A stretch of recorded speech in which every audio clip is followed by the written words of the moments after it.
Then that came about as the writing of Power versus Force. And the impact of that information is overwhelming, sort of like the discovery of electricity, or the computer chip, or the compass, the telescope, the microscope. Because it was a new instrument with which to examine everything mankind believes or has believed throughout history.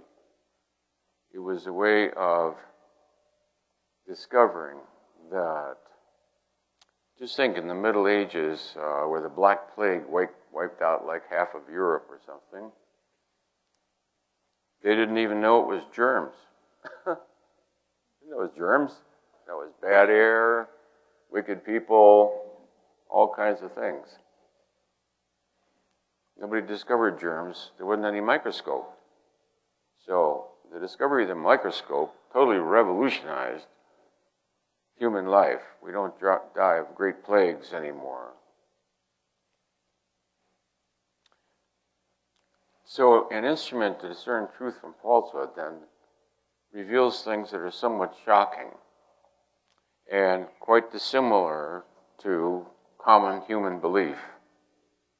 If common human belief was credible, we wouldn't have the problems that we have today.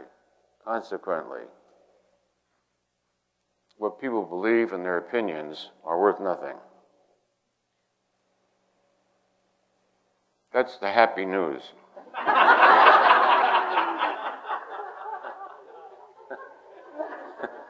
Everybody is free and entitled to be wrong, and they are.